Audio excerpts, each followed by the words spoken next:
सब केहू कहे हऊ ममता के खान हो, 9 दिन खातिर खाली हऊ मेहमान हो।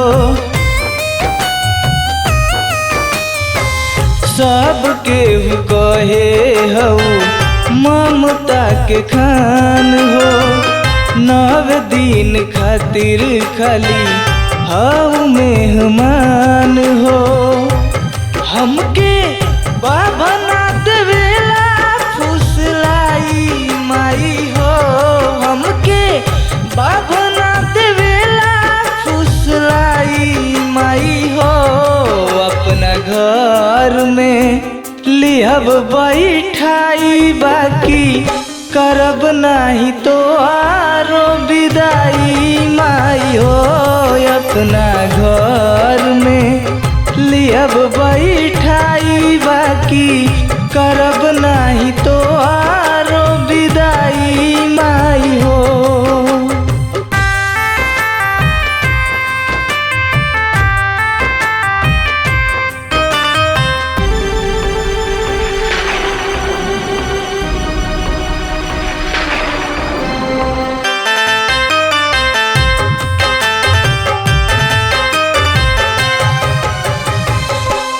नव दिन नैना के पास रहू तू ही सबका से खास रहू।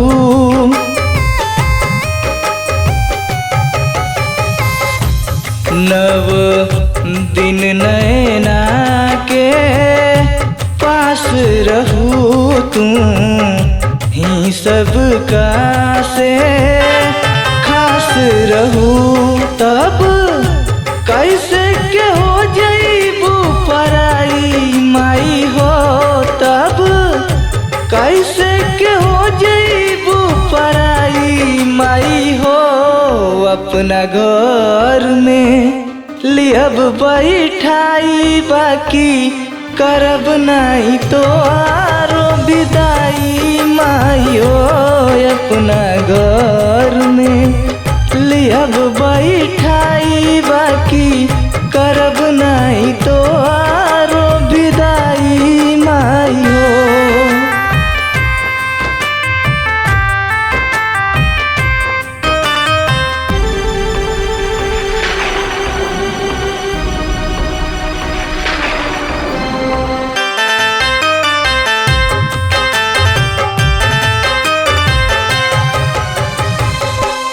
दुनिया के भरम हम ना जानी ममता के विदाई कैसे मानी।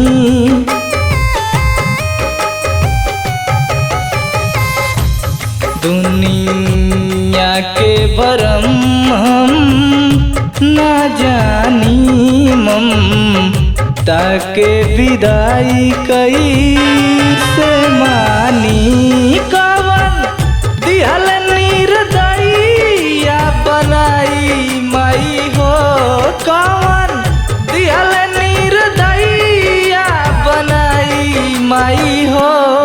अपना घर में लिहब बैठाई बाकी करब नहीं तो आरो विदाई माई हो। अपना घर में लिहब बैठाई